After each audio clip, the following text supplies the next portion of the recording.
Marketing That Works with Drew Bedard is a proud member of the Market Street Media Podcast Network. From their beautiful studio in downtown Johnson City, Market Street Media can help you create a podcast with no hassle.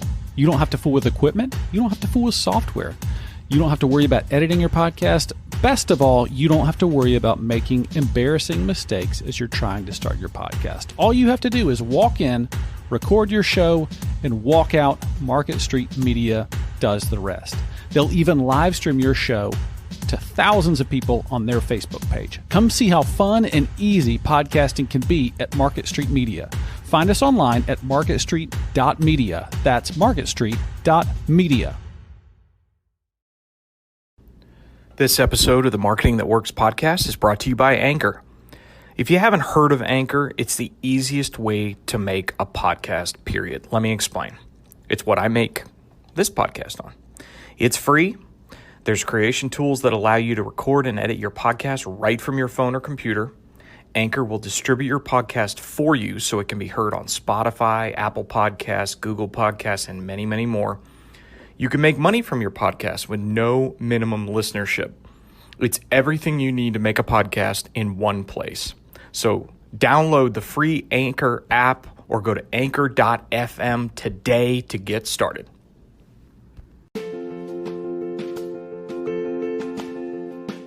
I'm Drew Bedard, and this is Marketing That Works, a podcast about the tools, tips, and tactics that business owners and marketers need to wow their customers and grow their profits.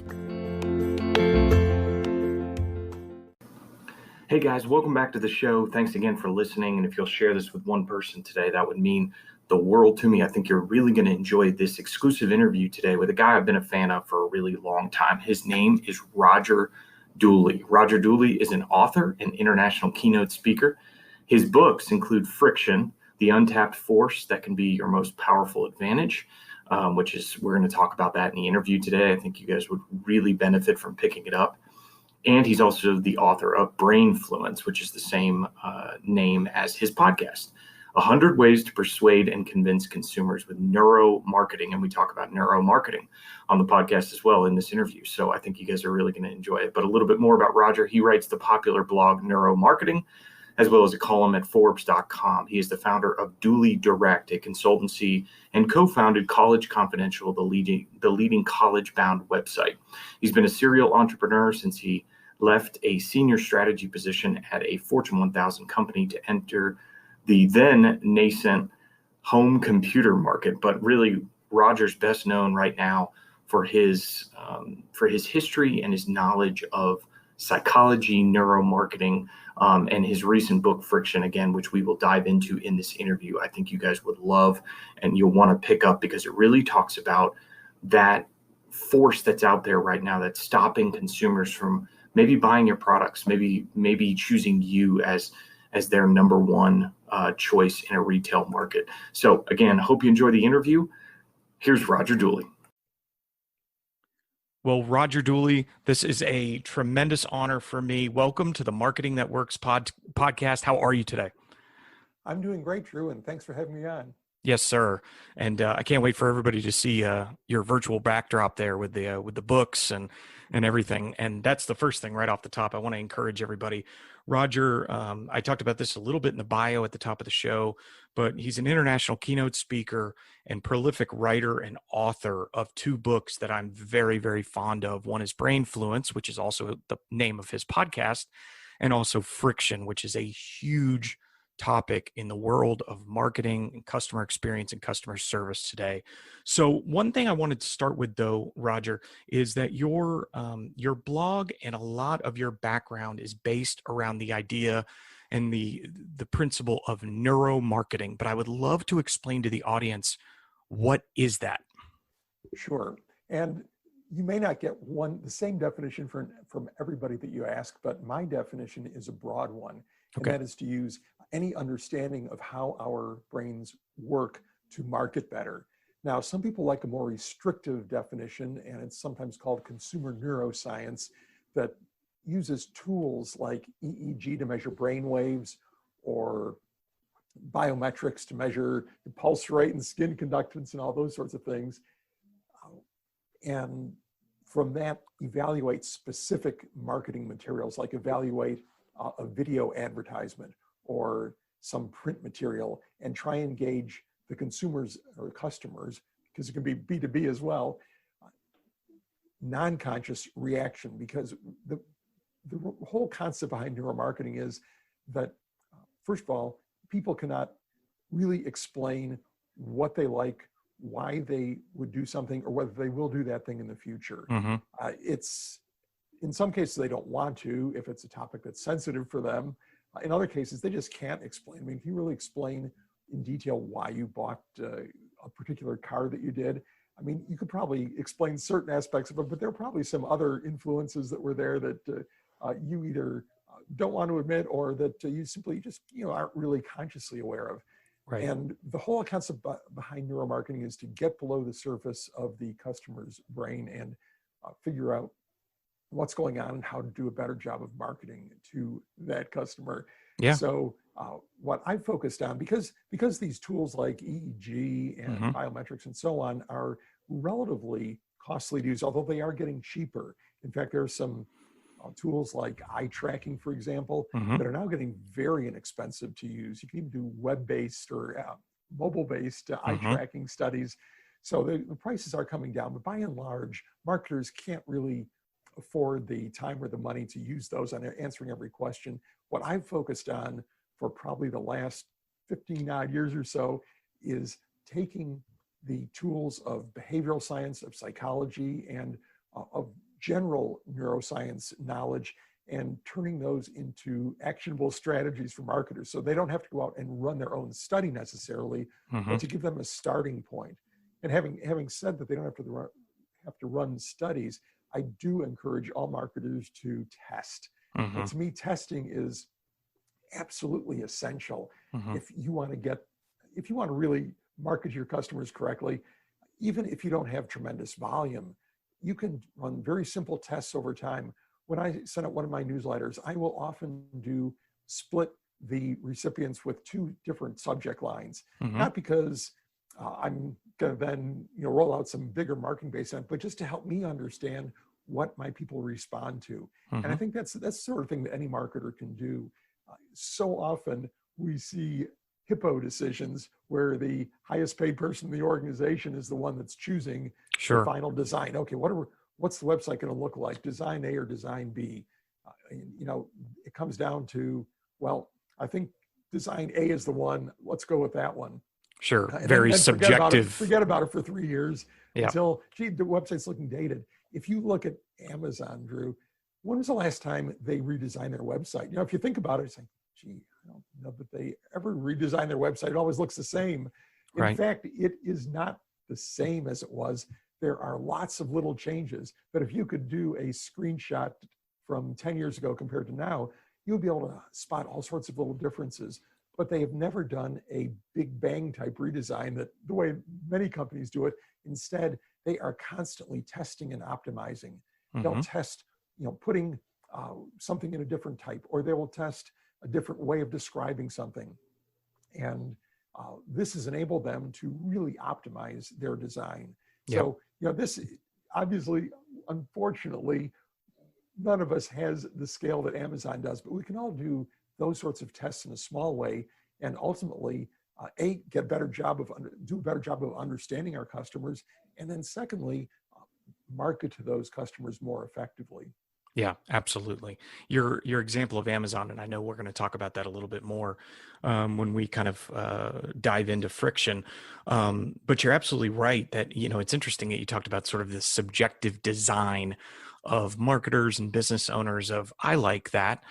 So let's put that on the website. But really, true marketers are looking at what their customer and how their customer responds to something and the customer experience.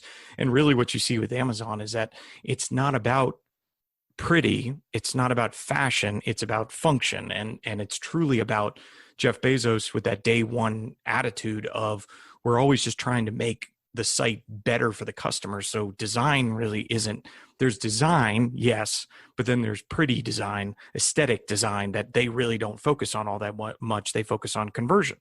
which I think is fantastic. So thank you for unpacking that a little bit for the audience. And I wouldn't minimize design, Drew. I think in certain instances, for certain kinds of businesses, design is really important. If you are an ad agency or a design agency, you had better have a good-looking website or mobile app, because people should trust you to be able to execute an attractive design. Right. And if it looks like the dog's breakfast, as my friends in England say, you're not going to get many clients. If you are selling, say, a $90,000 custom timepiece, you had better have very high-end design on your website, because it's got to convey the whole image that this is a place that somebody who can afford to spend that kind of money would want to shop. So design has its place, good point. But to me, it's all about testing. In fact, I know a lot of people who are in the conversion optimization business. These are very smart people who have helped dozens and hundreds of clients improve their website performance. And if you go to them and say, well, okay, hey, take a look at this website, what would you do? They can give you some suggestions. Say, okay, well, this probably is too small, or people aren't gonna be able to see this, or this is confusing to the average customer. But they're gonna just change that. They're gonna say, okay, these are 3 things we should test. Even with their level of expertise, they aren't gonna guarantee that something's gonna work, or just say, go with my gut feel, that's good enough. They're gonna say, okay, I think based on my experience that this improvement will help, we should test that.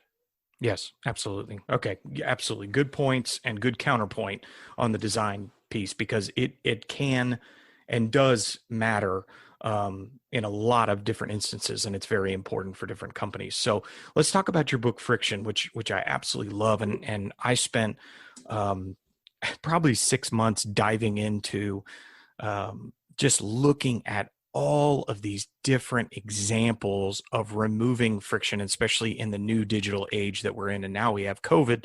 So it's even more important to remove friction and have contactless X, Y, and Z.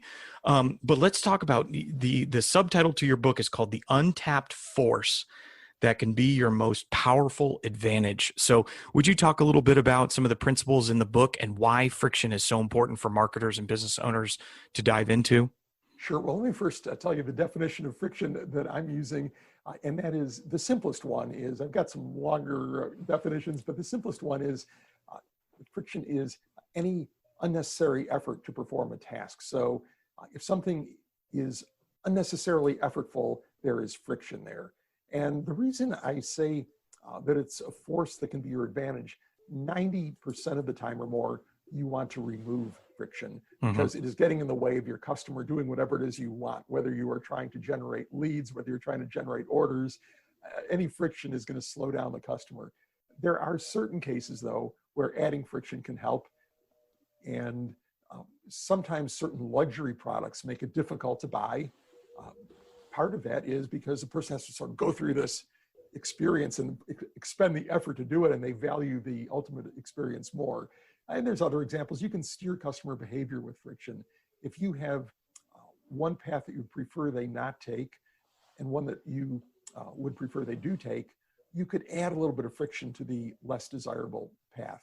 Not in a dark pattern sort of way so that you're manipulating your customers into doing something that they don't want to do, but that you can steer their behavior. And I think a great example comes from an area that probably most people are familiar with, and that is retirement planning. We all know that in the United States, we have largely voluntary retirement planning, unless we are lucky enough to work for a business that has a defined pension, that they will simply pay you out if you stay there for 20 or 30 years. Right. Most of us are supposed to save for retirement using what are called 401k plans. These are private accounts, and the good thing is they can move with you. So if you change employers, you can still keep that. And it's in that respect a great system.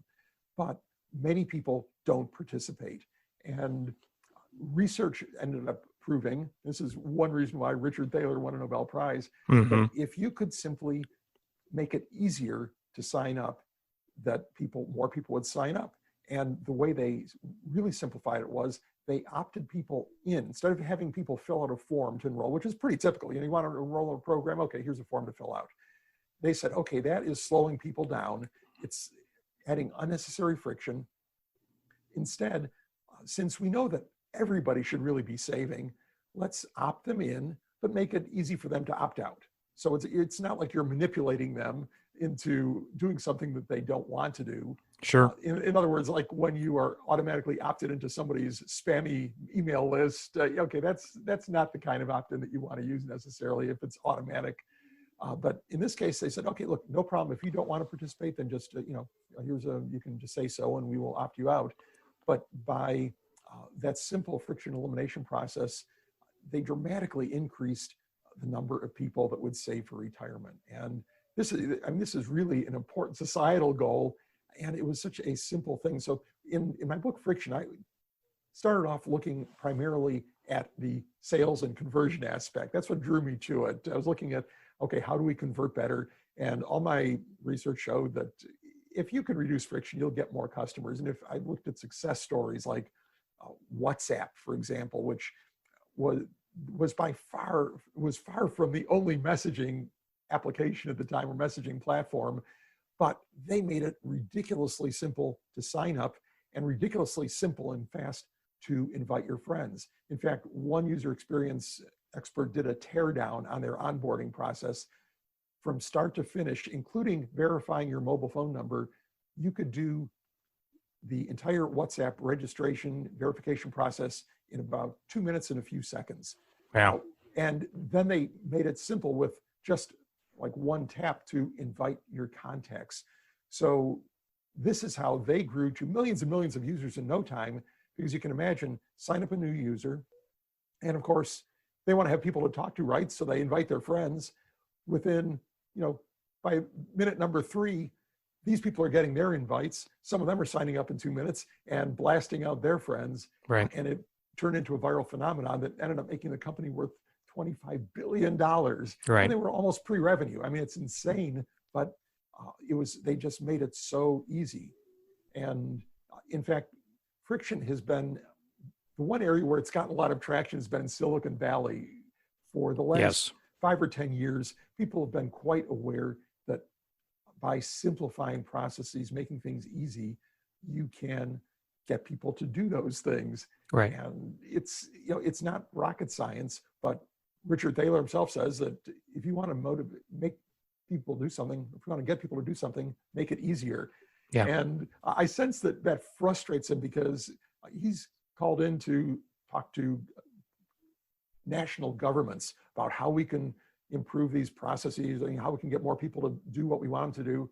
And his answer is pretty simple: we'll make it easier. And it's always like, well, that's too simple. We want some sort of magic behavioral science dust that you're going to sprinkle on this. Yeah. And it's going to make people want to do it or whatever.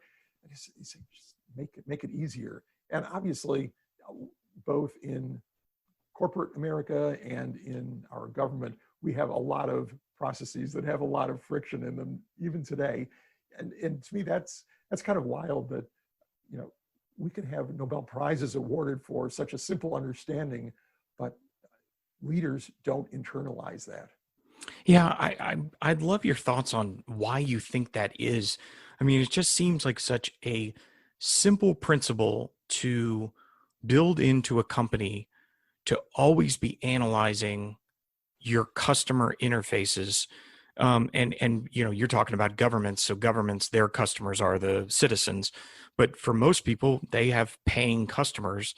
And like you just said, Richard Thaler is explaining to everybody, just if you want to make more revenue, if you want to grow your user base, just make things simpler. And I mean, I think, and again, you use this example and talk a lot about Amazon, that, one click pay and all these other things that are out there. Like, and I'll give you an example. We were on the phone with a company yesterday that wants to make a concessions experience better at a stadium.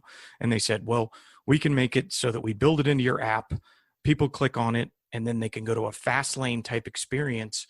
And for some reason, my mind goes, that's the first things we should be working on. Those should be first in line from a capital expense instead of last in line. Disney put it first in line when they did the Magic Band and different things like that. I don't know. Do you have anything to explain the psychology behind that? Yeah, I've got a few explanations, Drew. Yeah. And one is that for every 10 companies that claim to be customer centric, putting the customer first, probably one is. I mean, we keep going back to Amazon, but they are a company that puts the customer first. I mean, they really do. I was in the mail order business for years and very familiar with e-commerce, and returns are the devil, okay? They are incredibly expensive for businesses. Merchandise comes back damaged, they can't resell it, they can't always get their money back from the vendor. You've got to have customer service people process it, you've got to have warehouse people process it.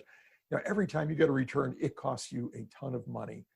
And in fact, I remember when I was in the mail order business, I figured that if I sold one printer, I was selling electronic components and computer systems. If somebody returned one printer based on the margins that I had and the cost of that, I would probably have to sell 10 more printers just to make back the cost of that return. So many companies try and discourage returns. Amazon makes returns easy because they are truly customer centric. Right. And they get the importance of effort. A lot of companies don't have a leader like Jeff Bezos who will push back.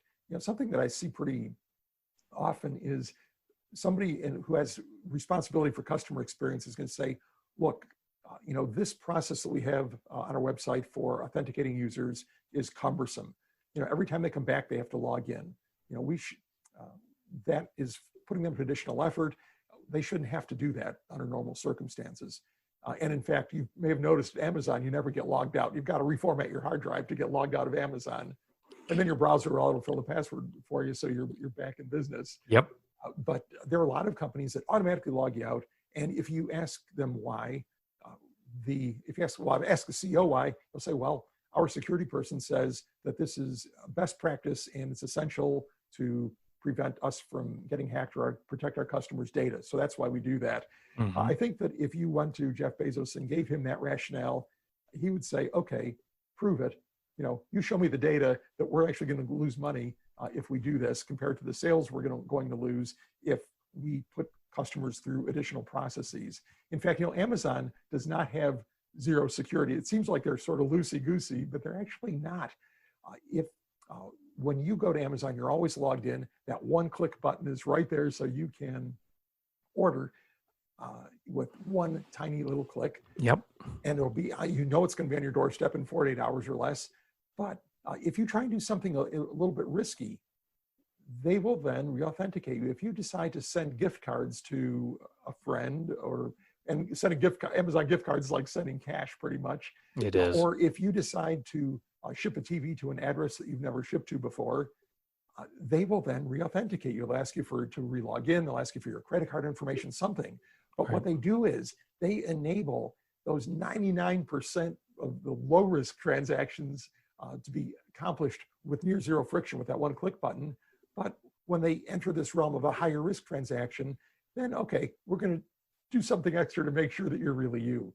And it keeps the customer safe. It keeps Amazon's bottom line safe, but it also generates more revenue than if, like so many businesses, they just logged you out and forced you to re-authenticate every time you got in. Because most businesses operate on sort of a walled garden basis with that, you're either in and you can do anything that you want, or you are outside and you really can't access any of your account information. You can't do anything. Yeah. You don't exist, or at least you don't exist as a logged in customer. Yeah. Where smart companies have sort of a layered approach that, okay, you can do all this stuff really easy without re-authenticating. Now this is higher risk. Maybe that we'll do something about. For example, like United Airlines is, when I was flying, and until this, I was flying 100,000 miles a year on United. So right. I got to know them very well, and their user experience on their website is pretty terrible. Oddly, their mobile app is pretty darn good. So I'm assuming there's different teams involved in that. Right. But just, the logouts, the passwords, the challenges, like every month or so, they say, we don't recognize your device. And I've got to answer questions about my best friend's birthday. And I've got to figure out what I said, 5 years earlier. It's just insane. It's a horrible user experience. But I'm guessing that the security person has the upper hand. And when the customer experience people say, well, our customers hate this. Well, yeah, but we got to do that to protect them. It's for their own good. And they just roll with that. But that's an example of a sort of single wall situation, because there are certain high risk transactions. Okay, I should be able to search flights, maybe even change a flight or book a flight or something. If it's me, and if I'm the traveler, okay, is some other person going to book a flight for me someplace using my passport and such? That's not going to make any sense. But if I say, okay, I want to transfer 200,000 miles to my friend in Bombay, well, okay, hold on, Roger, we need to re-authenticate you before you transfer all those miles. But that isn't how they do it. So to me, there are a lot of reasons, but just simple customer focus would probably, and also observing customers. I don't think people realize what they are putting customers through. I've seen, in fact, a friend of mine who you may know, at least by reputation, is Martin Lindstrom. He's written about neuromarketing and branding, and really super smart guy. And he's got a new book coming out that it's been delayed because of the pandemic situation. But he has some great stories in there where he's put executives through what their customers have to go through.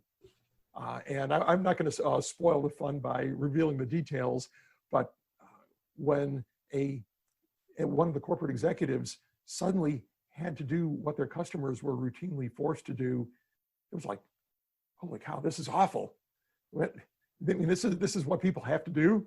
So it just, people don't always realize that. And if they could empathize with their customer, either by doing it or just putting themselves in their position. I mean, to me, it's like the airline CEO who says, oh, we offer pretty good flight experience, who has never sat in the back row of basic economy that doesn't recline.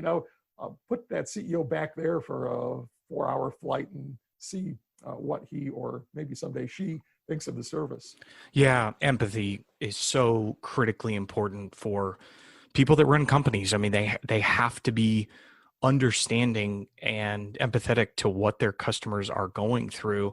When you were talking about Amazon a few minutes ago, I saw someone sent a social post out one time that said Amazon has gotten to be so fun and so addictive that people almost look at it like a social medium, that they'll go to it every day and see, hey, what deal do they have for me today? And I was noticing on their mobile application, just, I don't do the one-click ordering all the time, but I did it a couple weeks ago, and it was so much fun to swipe across and have a one-click order. And I was just, again, removing friction for me has made Amazon, and this is when you look at the largest companies in the world, when it comes down to market cap, you look at Amazon and Apple and different things, and there's just fundamental principles that say they make it easy to buy their products. Well, let me give you one story, Drew, because it involves both of those brands, Amazon and Apple.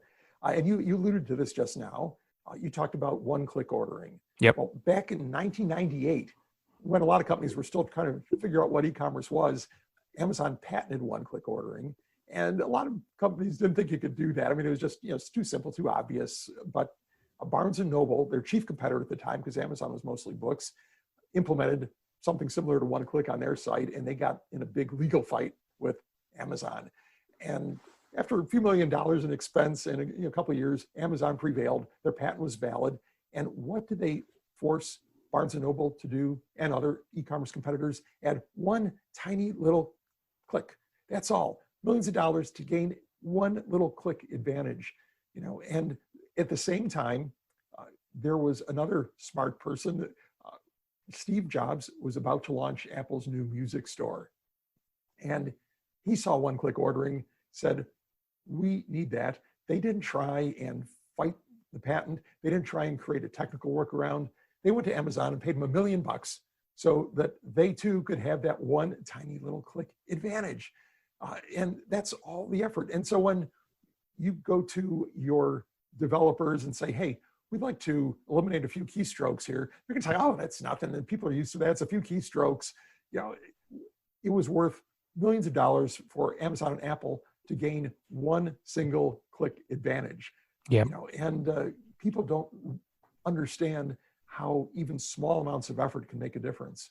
Yeah, it's amazing. And it's one thing that I think almost sometimes I get made fun of for how obsessive I am about how people route through the website or in the buying process. I remember I made a big stink a few years ago about cart abandonment and about, people were having to go through so many steps in the process.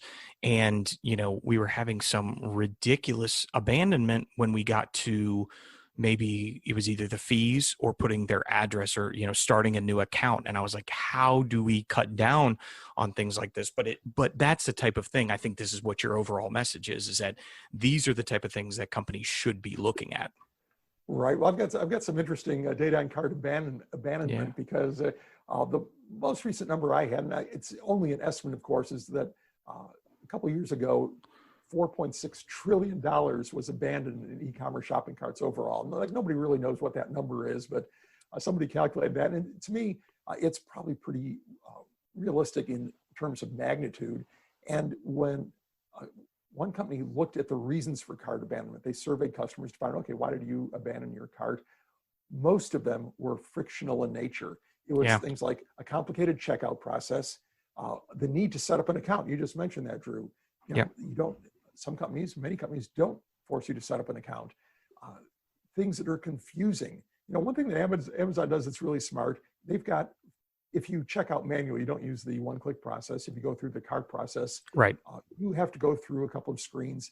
They always tell you what's happening. The continue button will say underneath it, you'll have a chance to review your order before you check out.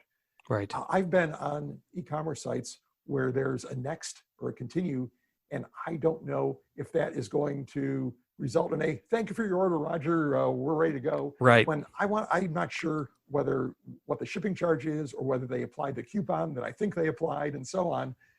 But Amazon has optimized every little bit of that to make it flow easily. The customer can move confidently from one step to the next. Obviously, eliminating steps is the best part, but they give customers the confidence to move without hesitating and saying, oh man, what's going to happen if I do this? Stress, anxiety, these things, if they build up, you see more opt-out, right? You see more cart abandonment when stress, anxiety, surprises pop up. That's why a lot of times, with Amazon, other than maybe state tax now these days, you kind of know what the price is all the way through. And you're confident when you get to that end screen to press purchase that you weren't duped into it's going to cost this much, but then there's going to be exorbitant fees on top, especially if you're a Prime customer.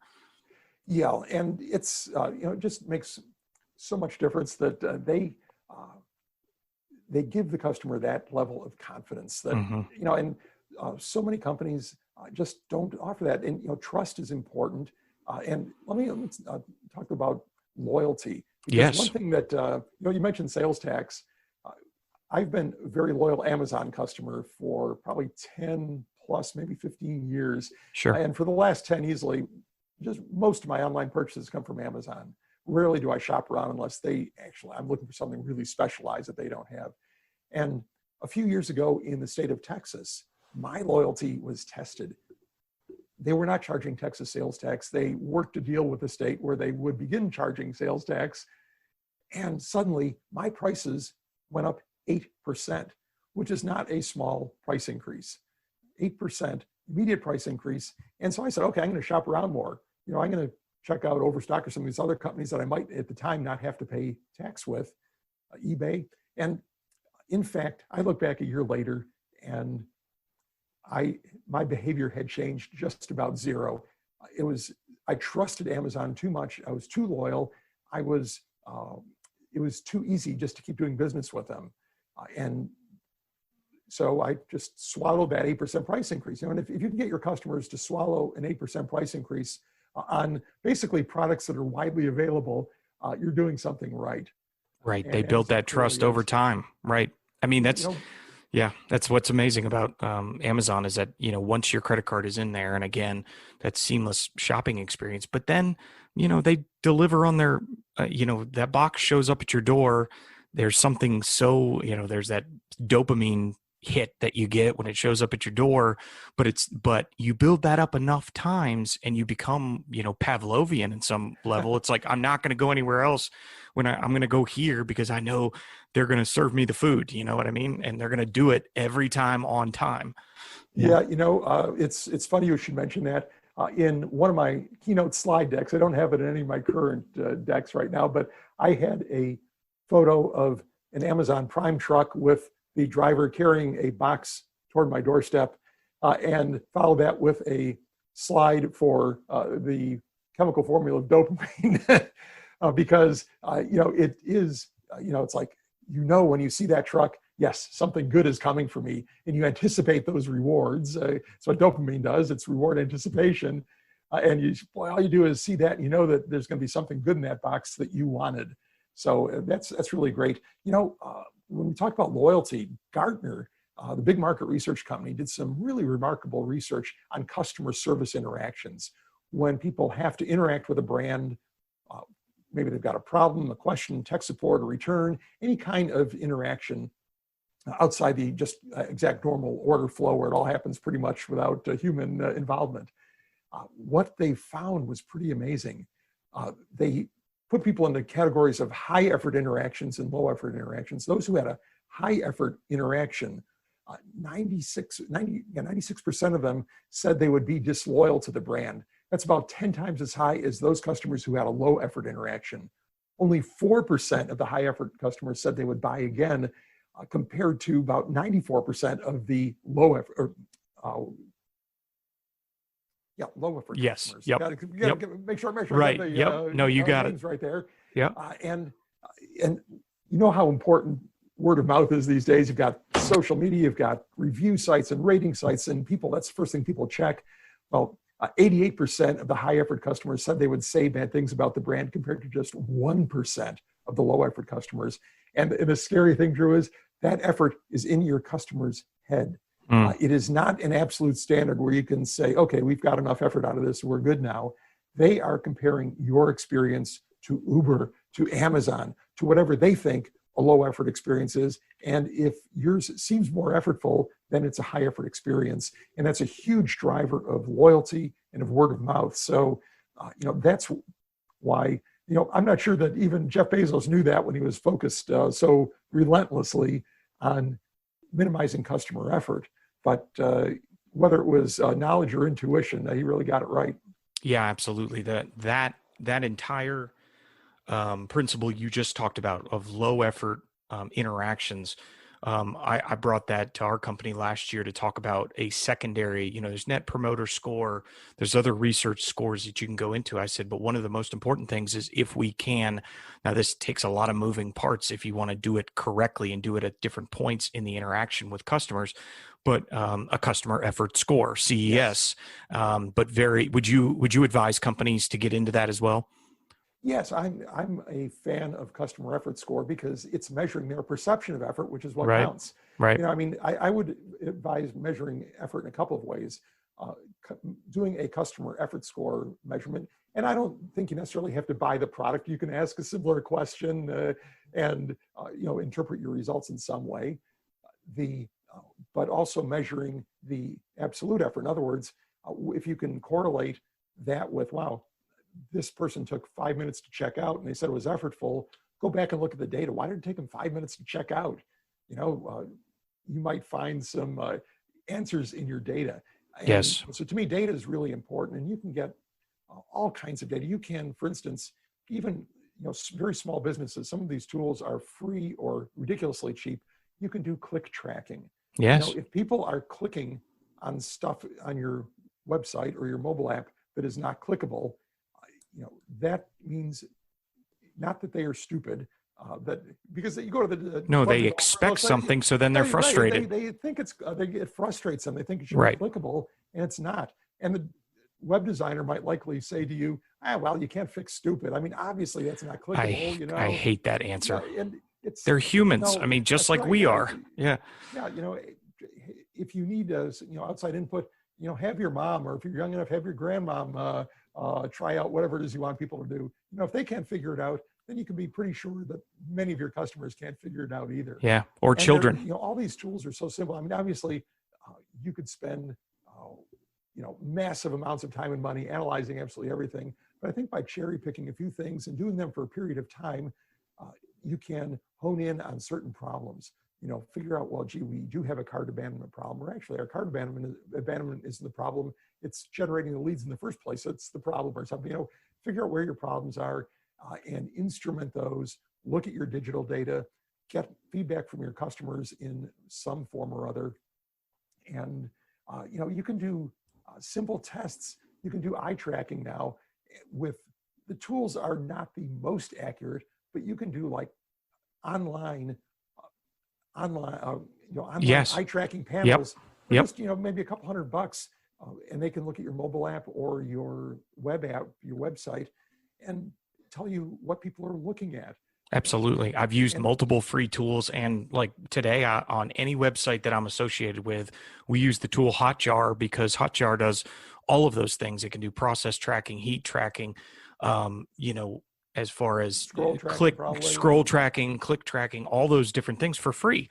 So, you know, it's amazing I always joke about this with colleagues. I'm like, if you want to have a very educational day, but a cringe-worthy experience, do a Hotjar test on click tracking and watch people record your visitors, watch people interact with your website, and you will both, it's incredibly educational of what you can change to make things better, but you're sitting there most of the time going, oh my gosh, I made this so hard for my customers to find what I want them to find.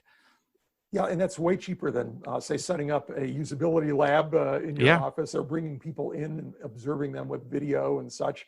I mean, you could do that if you've got the resources, and you may learn something else there. But, you know, using some of these simple tools, using user testing tools, which I have kind of mixed feelings about. I think that for getting very quick feedback on a new app or new website or some significant design change in whatever it is that you're doing, these online testing panels like from usertesting.com are pretty good and a pretty cheap way of doing it.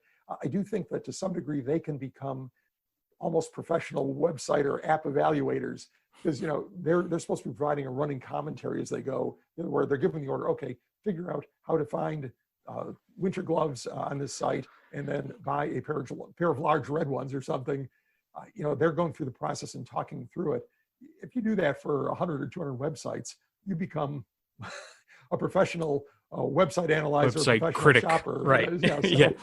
But nevertheless, that flawed feedback will give you something, and because they are experienced, some things may pop out at them and say, well, you know, they may verbalize, wow, that's a weird place to put the buy button. I almost didn't see it over there in the corner. Yeah, as opposed to a new user who's just kind of, you know, oblivious and wandering around. Yeah, absolutely. So, Roger, this has been amazing, and thank you. I think you and I could probably geek out on marketing probably all day, talk about all these different topics. But you're a busy guy, and I want to be respectful of your time.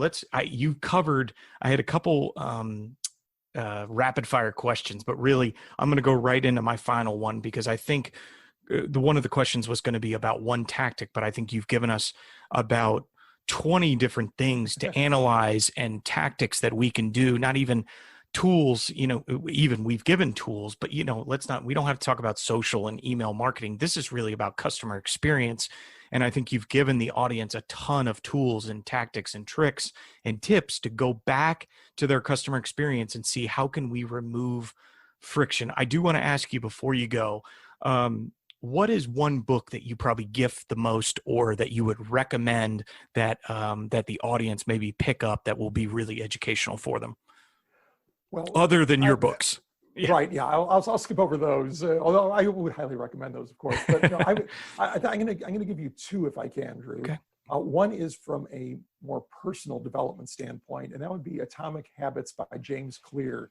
It's really an excellent guide to habit formation, and he makes it seem easy. Now, forming good habits, especially difficult habits, like you know, working out. He's a serious weightlifter, so you know, those are not necessarily easy habits to form, but he makes it seem easy, and his methods do allow you to start slowly and build up so you don't get discouraged. So I recommend that from a personal development standpoint. And from a business standpoint, This is one that is not that well known of a book, but I highly recommend it. It is Trust Factor by Paul Zak. He is the oxytocin researcher who discovered that was the hormone of trust. And he chronicles some amazing research that he and his team did where they went into companies and they were trying to determine what makes companies high performing. So they selected a range of companies who were high performers and not so high performers. And they did a lot of employee surveys, like ask people a whole bunch of questions, including questions about trust. And then they also took thousands and thousands of blood samples. And what they found was that high performing companies were high trust companies. And they determined that not only by the responses to the surveys, because as a neuromarketing guy, I know that surveys don't always give you accurate answers, but by the blood samples too. And to me, that is a message that any company can internalize. If you have higher levels of trust between the business and the individual employee, between the employees and each other, between the bosses and the employees and so on, where you have high levels of trust, you will have higher performance. And I cite that work in Friction because so often we have bad processes in companies because there's a lack of trust. At some point, some manager or big boss determines, well, people are going to do this wrong. They're going to abuse the system somehow. So we're going to put these checks and balances in place, like for expense reporting. If you want to be reimbursed for that $2 cup of coffee, you had better staple that paper receipt to your expense report. Or these days, you had better take a photograph of it, upload the photograph to our expense app, and associate it with the correct line item, because we don't think that we can trust you that you bought a $2 cup of coffee at the airport. You might have difficulty finding a $2 cup of coffee at the airport today, but we have these processes in place, or something has to be approved by 3 layers of management, because we don't trust the people to do it right or to do it honestly. When there's more trust, you can eliminate some of these bad processes, and overall, people are more willing to get with the mission of the company. If they don't feel trusted, are they really going to buy into the company's mission statement or feel that they are part of a true team? No, they're not. If there's a lack of trust. So to me, those are my 2 recommendations, Drew. That's wonderful. I have not heard of Trust Factor, so that's great. That's another one that I'll pick up. So awesome. And again, yes, of course, I want to encourage people to pick up Brainfluence and Friction by Roger Dooley. So Roger, just one more thing. Let everybody know out there where they can find you and how they can follow your career and your writing and everything else. Well, on social media, I am at Roger Dooley at most places like Twitter and Instagram, or simply Roger Dooley on Facebook and LinkedIn. The best jumping off point for all my stuff, including my podcast, my books, my various blogs, some of which are on different sites, is rogerdooley.com. Perfect. All right. Well, we'll put that in the show notes. Make sure everybody checks that out. Roger, thank you so much. Again, a great honor. I'm a huge fan of your work, and I'll be shouting it from the rooftops to make sure that everybody goes and checks out all of your books and continues to follow your podcast and your newsletter, because those are excellent as well. Thanks again, Roger. Well, thank you, Drew. It's been fun. Yes, sir.